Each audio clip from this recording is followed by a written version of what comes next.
నమస్తే, నేను మీ సతీష్. ప్రస్తుతం ఆంధ్రప్రదేశ్ ముఖ్యమంత్రి జగన్మోహన్ రెడ్డి ఏదైతే తెలంగాణ ఎన్నికల తర్వాత కొంత నైరాశ్యంలోకి వెళ్ళారు, ఏదైతే తన సోదర సమానుడైనటువంటి కేసీఆర్ పదవిని కోల్పోవడం, ముఖ్యమంత్రి పదవిని కోల్పోవడం, అధికారం కోల్పోవడం, మరి ఆయనకి మింగుడు పడడం లేదు అనేటువంటి ఒక చర్చ అయితే ప్రస్తుతం తెలుగు రాష్ట్రాల రాజకీయ వర్గాల్లో జరుగుతోంది. మరి ఈ రకమైనటువంటి చర్చకు కారణాలు ఏమిటి, అసలు ఏమిటి జగన్మోహన్ రెడ్డికి అంత నైరాశ్యం ఎందుకు వచ్చింది అనేటువంటి అంశాలు మనతో చర్చించేందుకు సీనియర్ జర్నలిస్ట్ సత్యమూర్తి గారు ఉన్నారు. సార్ నమస్తే. నమస్కారం అండి. ముఖ్యంగా జగన్మోహన్ రెడ్డి గారు ఏదైతే కేసీఆర్ గారు అధికారాన్ని కోల్పోవడాన్ని మరి జీర్ణించుకోలేకపోతున్నారు, తట్టుకోలేకపోతున్నారు, ఆయనకి నిద్ర పట్టట్లేదు అనే స్థాయిలో ఒక చర్చలు తెరపైకి వస్తున్నాయి. ఏంటి సార్ దీనికి కారణం? ఇప్పుడు సహజంగా ఆయనకి కేసీఆర్ మీద అభిమానం ఉంది.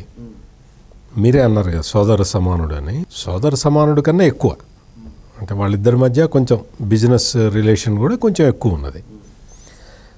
ఇద్దరు కూడా ఇచ్చి పుచ్చుకున్నారు. జగన్మోహన్ రెడ్డి కేసీఆర్ అడగంగానే జగన్మోహన్ రెడ్డి హైదరాబాదులో ఉన్న ఆంధ్రప్రదేశ్ ఆస్తులన్నీ కూడా ఇచ్చేసిపోయాడు. ఈ విధమైన ఈ తరహా రాజకీయం నడిచింది రెండు రాష్ట్రాల మధ్య. ఇప్పుడు ఏంటి అంటే ఇంకా ఇది కొంచెం బాగా ఎక్కువైంది. ఇప్పుడు ఇక్కడ ఓడిపోయాడు, కేసీఆర్ ఓడిపోయిన తర్వాత నెక్స్ట్ టర్న్ తనకే అని ఏదో భయపడుతున్నట్టున్నాడు పాపం జగన్మోహన్ రెడ్డి. దాంతో ఏంటి అంటే ఇక్కడ ఆయన సాక్షి, జగన్మోహన్ రెడ్డికి సంబంధించిన సాక్షి ఛానల్ వాళ్ళు ఇక్కడ రేవంత్ రెడ్డి ప్రభుత్వం మీద దుమ్మెత్తిపోయటం మొదలుపెట్టారు. మామూలు కాదు. ఈవెన్ సోషల్ మీడియా ట్రోలింగ్స్ అవి కూడా విపరీతంగా జరుగుతున్నాయి ఇక్కడ. ఒకవైపు బీఆర్ఎస్ వాళ్ళు చేస్తున్నారు. వాళ్ళు చేస్తున్నారంటే ఒక అర్థం ఉంది. రేవంత్ రెడ్డి వచ్చి వాళ్ళని ఓడగొట్టాడు. రేవంత్ రెడ్డికి విపరీతమైన ఫ్యాన్ ఫాలోయింగ్ ఉంది కాబట్టి రేవంత్ రెడ్డి మీద ఫైట్ చేయాల్సిన అవసరం బీఆర్ఎస్కి ఉంది కాబట్టి బీఆర్ఎస్ వాళ్ళు ఏదన్నా బాధపడ్డారు, లేకపోతే వాళ్ళు రేవంత్ రెడ్డిని ట్రోలింగ్ చేశారు అంటే ఒక అర్థం ఉంది. జగన్మోహన్ రెడ్డికి ఏం సంబంధం తెలంగాణ రాజకీయాలతో? ఇక్కడ ఆయన మీడియా అంతా కూడా రేవంత్ రెడ్డి మీద ఒక కక్ష కట్టి అసలు రేవంత్ రెడ్డి మొత్తం అసలు ఈ భూమికే భారం అన్నట్టు రాస్తున్నారు. ఏ చిన్న సంఘటన జరిగినా కానీ దాన్ని తీసుకురావటం, దాన్ని ఒక చిలవలు పొలవలు చేసి చెప్పటం, బీఆర్ఎస్ కన్నా ఎక్కువ చేయటం మనం అంతకు ముందర కూడా చూసాము. ఇక్కడ కేసీఆర్ అంటే తెలంగాణలో కేసీఆర్ అధికారంలో ఉన్న రోజుల్లో ఆయనకి కేసీఆర్కి ఒక పేపర్ ఉంది, నమస్తే తెలంగాణ అని ఒక పేపరు, టీ న్యూస్ అని ఒక న్యూస్ ఛానల్ కూడా ఉన్నాయి. ఆ రెండిటికన్నా ఎక్కువ సాక్షి న్యూస్ ఛానల్ చూపించేవి. అంటే ఒక కేసీఆర్ని ఒక అవతార పురుషుడిలాగా అసలు మొత్తం తెలంగాణ మొత్తాన్ని కూడా ఒక ఉద్ధరిస్తున్న ఒక మహానాయకుడిలాగా చూపించేవాళ్ళు. సాక్షి రిపోర్టర్లు వాళ్ళందరూ అంటే తెలంగాణలో పనిచేసే రిపోర్టర్లకి నమస్తే తెలంగాణ రిపోర్టర్లకి పెద్ద తేడా ఉండేది కాదు. వీళ్ళు కలిసి చేసుకునేవాళ్ళు, చక్కగా కలిసి పనిచేసేవాళ్ళు, సోదర సమానుడు కదా. సో ఆ విధమైన రిలేషన్షిప్ ఇద్దరి మధ్యన ఉండేది. ఇప్పుడు సడన్గా కేసీఆర్ ఏమో ఇక్కడ ఓడిపోయా, తెలంగాణ రాష్ట్రంలో కేసీఆర్ ఓడిపోయేసరికి ఆంధ్రప్రదేశ్లో కొంచెం జగన్మోహన్ రెడ్డికి ఆయనకి కొంచెం ఏదో భయం పుడుతున్నట్టుగా కనిపిస్తున్నది. అందుకని ఆ మీడియాని మొత్తం ఊసికొలుపుతున్నాడు. అంటే ప్రధానంగా అంటే ఆ రకమైనటువంటి వార్తల్లో అంటే ఎలాంటివి అంటే మీడియాని ఊసిగొలిపితే అది జగన్మోహన్ రెడ్డికి అక్కడ ఎట్లా ఫేవర్ అవుతుంది, అలాగే ఇక్కడ రేవంత్ మీద ఏంటి ఏ విధమైనటువంటి ఇది అవుతుంది? ఇప్పుడు మీడియాని ఉసిగొల్పడం అంటే ఏం లేదు, మీకు ఒక చిన్న ఉదాహరణ చెప్తాను. ఇక్కడ కామారెడ్డి జిల్లాలో మొన్న కేసీఆర్ ఓడిపోయాడు కదా, ఆ కేసీఆర్ ఓడిపోయిన ప్లేసులో అక్కడ ఒక స్కూల్లో పిల్లలతోటి వంట చేయించారు. కస్తూర్బా హాస్టల్ విద్యార్థులతో సంక్షేమం వాళ్ళతోటి వంట చేయించారు. దాన్ని తీసుకొని ఇది ఒక పెద్ద నేరంలాగా, ఇది ఒక పెద్ద ఒక భూతద్దంలో చూపించి అసలు రేవంత్ రెడ్డి పాలనలో ఎంత అన్యాయం జరుగుతున్నది, అసలు పిల్లల్ని ఎట్లా ఇచ్చేస్తున్నారు, రాచి రంపాన పెడుతున్నారు అన్న తరహాలో వదిలేరు వార్తని. అది చూసిన తర్వాత నాకేమనిపించింది అంటే ఆంధ్రప్రదేశ్లో టీచర్లనేమో తీసుకెళ్ళి బాత్రూంలు గడిగిస్తున్నాం, టీచర్లు గడగలేక పిల్లలతోటి గడిగిస్తారు. నువ్వు టీచర్లను తీసుకెళ్ళి కరోనా టైంలోనేమో మందు షాపుల దగ్గర పెట్టావు. నువ్వు చిక్కీల మీద ఆ పిల్లలకి పౌష్టికాహారం అని ఇచ్చే చిక్కీల మీద నీ బొమ్మ వేసుకుంటావు. జగనన్న గోరుముద్ద దాని డబ్బులు ఇచ్చేదంతా మోడీ, నరేంద్ర మోడీ డబ్బులతో నడిచే పథకం అది. అంటే కేంద్ర ప్రభుత్వం, నరేంద్ర మోడీ డబ్బులు అంటే కేంద్ర ప్రభుత్వ పథకం. దాని మీద అసలు ఇంకొక విషయం ఏంటంటే ఆంధ్రప్రదేశ్లో పిల్లలకి కోడిగుడ్డు ఇస్తారు కదా, కోడిగుడ్డు మీద కూడా జగనన్న ఫోటో ఉంటుంది. పగలగొట్టి పెంకు తీసేస్తారు కదా, దాని మీద కూడా ఫోటో వేసుకోవాలా? మరి నువ్వు అటువంటి ఘోరాలు నువ్వు చేస్తున్నావు.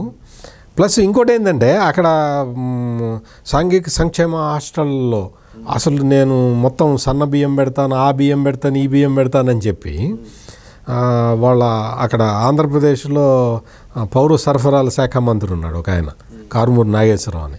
ఆయన అసలు చాలా గొప్పలు చెప్పాడు. ఈ మధ్య ఆయన చెప్పటం మర్చిపోయాడు, మానేసాడులేండి, ఎందుకంటే కాదనుకున్నాడేమో. సంక్షేమ హాస్టళ్లలో అసలు మొత్తం సంక్షేమం మొత్తం మేమే చేస్తున్నాం అన్నట్టుగా పిక్చర్ ఇచ్చారు. అసలు అక్కడ ఏ దిక్కు లేదు, వాళ్ళకి కాస్మెటిక్ ఛార్జెస్ ఇచ్చే దిక్కు కూడా లేదు. అసలు వెల్ఫేర్ హాస్టల్స్లో ఏ విధమైన దౌర్భాగ్య పరిస్థితులు ఉన్నాయో అందరం చూసాం. ఇటువంటి అసలు అక్కడ జగన్మోహన్ రెడ్డి పాలనలో జరుగుతున్నవన్నీ వదిలేసి కామారెడ్డిలో కస్తూరిబా దీంట్లో గురుకుల పాఠశాలలో వాళ్ళు ఏదో పిల్లల చేత వంట చేయించారు, రేవంత్ రెడ్డి విఫలమయ్యాడా? మరి అక్కడ జరుగుతుంది ఏంటి? నీ పేపర్ బాసు ఆంధ్రప్రదేశ్లో చేస్తున్నది ఏంటి? ఇవన్నీ ఉక్రోషం అంటారు దీన్ని. ఈ ఉక్రోషం నిజంగా నువ్వు పోనీ మేడిగడ్డ మొత్తం పగిలిపోయింది, బ్యారేజ్ పగిలిపోయింది, దాని గురించి రాశారా? అదంతా కూడా మొత్తం బేటలు వారిపోయింది.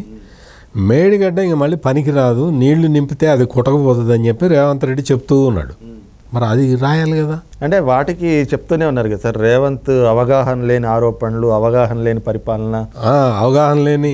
ఇప్పుడు అదే రేవంత్ రెడ్డి అసెంబ్లీలో నీటిపారుదల ప్రాజెక్టుల మీద ఒక ప్రజెంటేషన్ ఇచ్చి జగన్మోహన్ రెడ్డిది ఒక క్లిప్ వేశారు.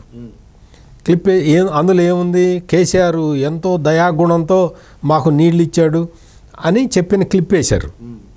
ఈ వైసీపీ సోషల్ మీడియా అంతా కూడా ఆ క్లిప్పు తీసుకొని వాళ్ళు ఆంధ్రాలో సర్క్యులేట్ చేసుకుంటున్నారు. తెలంగాణ అసెంబ్లీలో జగనన్నది ఈ విధంగా చేశారు, అసలు జగనన్న గొప్ప, తెలంగాణని కూడా కాదని చెప్పి మనకి నీళ్లు తెచ్చాడు అని చెప్పి ఆంధ్ర వైసీపీ అట్ట చేసుకుంటుంది. ఇక్కడ తెలంగాణలో ఉన్న సాక్షి మీడియా ఇట్లా చేస్తుంటుంది. ఇప్పుడు ఆ క్లిప్ వేసావు, మరి రేవంత్ రెడ్డే కదా ఆ క్లిప్ కూడా వేసింది. ఆ క్లిప్ రేవంత్ రెడ్డి వేసి రేవంత్ రెడ్డి అసెంబ్లీలో జగనన్న చేసిన దీన్ని పెట్టాడని చెప్పాలి కదా. అదేమో జగనన్న క్రెడిట్లో ఉంటుందా? ఇదేమో ఓకే, నీకు ఎంతో విశాల హృదయంతో కేసీఆర్ నీళ్ళు ఇచ్చాడు, నువ్వు ఆడుకున్నావా? నువ్వు కట్టావా? ప్రాజెక్టు కట్టావా? రాయలసీమ ఎత్తిపోతల ప్రాజెక్ట్ అయిపోయిందా? కంప్లీట్ చేసావా? ఏదన్నా అంటే కృష్ణానది జలాల్ని వాడుకోవటానికి పెద్ద మనసుతోటి కేసీఆర్ ఇచ్చాడని చెప్పి చెప్పావు నిండు అసెంబ్లీలో. దాన్ని వాడుకున్నావా? ఎన్ని ప్రాజెక్టులు కంప్లీట్ చేసావు? అసలు ఉన్న ప్రాజెక్టులకి మరమ్మతులు చేసావా? గేట్లు కొట్టుకుపోయిన ప్రాజెక్టులకు గేట్లు పెట్టావా? అంటే ఈ తరహా ఇవన్నీ కూడా ఏంటి అంటే ఒక ప్రతి దాన్ని రాజకీయ కోణంలో చూడటం, రాజకీయ అంశంగా చూడటం, ఈ చేతిలో మీడియా ఉంది కదా అని ప్రచారం చేసుకోవటం, వాళ్ళకేమో అనుకూలంగా ప్రత్యర్థులకి తమ గిట్టని వాళ్ళకి ప్రతికూలంగా మొత్తం ఈ ప్రచారం చేసుకోవటం, ఇవన్నీ ఇప్పుడు సాక్షి మీడియాలో వాళ్ళు, నేను చెప్తున్నా కదా, నమస్తే తెలంగాణ వాళ్ళు కూడా అంత బాధపడాల, సాక్షి పేపర్ రిపోర్టర్లు అంత బాధపడిపోతున్నారు కేసీఆర్ ఓడిపోయినందుకు. ఆ తరహాలో జరుగుతున్నది. సాక్షిలో ఇక్కడ తెలంగాణ భూభాగంలో పనిచేసే సాక్షి వాళ్ళకి అసలు కేసీఆర్ పోగానే కాళ్ళ కింద భూమి కదిలిపోయినట్టుగా ఫీల్ అవుతున్నారు.